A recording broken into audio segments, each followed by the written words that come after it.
चलिए अब सर्राफा बाजार में आपको लिए चलते हैं। घरेलू और विदेशी बाजार में गोल्ड का भाव नए रिकॉर्ड ऊंचाई पर पहुंच गया।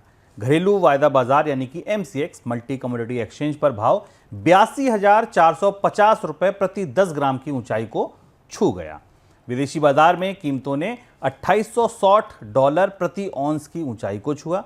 अमेरिका में नए राष्ट्रपति डोनाल्ड ट्रंप ने दुनिया भर में टैरिफ को लेकर चिंता बढ़ा दी है, जिस वजह से गोल्ड को रफ्तार मिल रही है, निवेश मांग बढ़ गई है। इसके अलावा केंद्रीय बैंकों की गोल्ड खरीद भी लगातार बढ़ रही है। इन दो वजहों से गोल्ड की कीमतों में तेजी बनी हुई है। सर, सोना इस बार के बजट में कितनी प्रमुख चीज है, कितनी खास चीज है कि भाई बजट अगर सुनना है, पढ़ना है तो ये सोने को भी ध्यान से सुनना पड़ना पड़ेगा?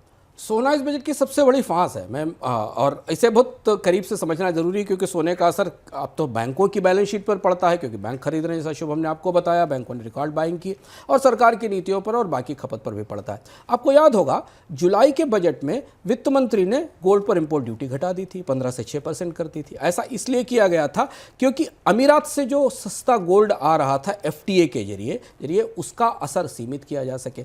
तो सरकार 6 महीने पहले, 8 महीने पहले गोल्ड इंपोर्ट को डिस्करेज कर रही थी। ये कह रही थी कि भारत से सोने का आयात कम होना चाहिए क्योंकि इसमें विदेशी मुद्रा खर्च होती है। लेकिन FTA ने, जो अमीरात के साथ FTA हुआ, उसने गोल्ड के इंपोर्ट की पूरी तस्वीर बदल दी। और ये मई 2022 में समझौता हुआ था, और इसके बाद सरकार भारत ने आमतौर पर अमीरात से आयात में उस समझौते में करीब 90% निर्यातों को रियायत दी गई थी, और इसमें 160 टन सोना 1% ड्यूटी पर, और उसके बाद कितना भी सोना 7% ड्यूटी पर लाने की छूट थी।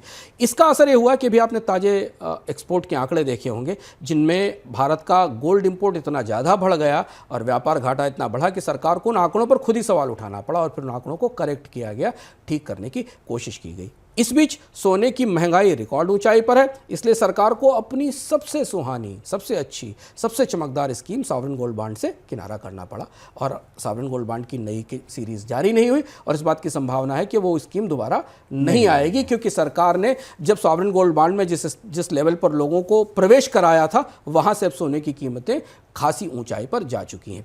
इस स्थिति में गोल्ड पर निगाह रखिएगा कि क्या सरकार गोल्ड पर जो घटाई गई इंपोर्ट ड्यूटी उसे वापस लाती है, यानी गोल्ड के इंपोर्ट को महंगा करती है जिससे कि विदेशी मुद्रा भंडार पर असर कम हो, या उसे यथास्थिति में छोड़ देती है, या FTA के साथ, खासतौर से अमीरात के FTA के नियमों में किसी बदलाव का संकेत देती है। कोशिश इसकी जरूर हुई थी, बल्कि इस तरह की भी चर्चाएं थी कि इस निर्यात से जो अलग अलग रिसर्च आए थे, उस हिसाब से माना जा रहा था कि जो UAE का सीपा था, जिससे सोने चांदी का मुफ्त आयात हुआ था, 2024 में सरकार को उससे करीब 63,000 करोड़ रुपए के रेवेन्यू का लॉस हुआ था, क्योंकि जो सोना 6% 15% पर आ रहा था, वो सोना वहाँ से 1% ड्यूटी पर आ रहा था। तो सोना सबसे बड़ी ग्रंथि है, सोना सबसे बड़ी उलझन है इस बजट की, और हमें करीब से देखना होगा। कल हम आपको बताएंगे कि सोने पर हुआ दरअसल क्या, बजट की पंक्तियों के मध्य, घोषणाओं के मध्य सरकार ने सोने को लेकर क्या नीति बदली। बहरहाल बाजार की दृष्टि से सोना चमक रहा है, और उसकी चमक सरकार के बजट की आंखों में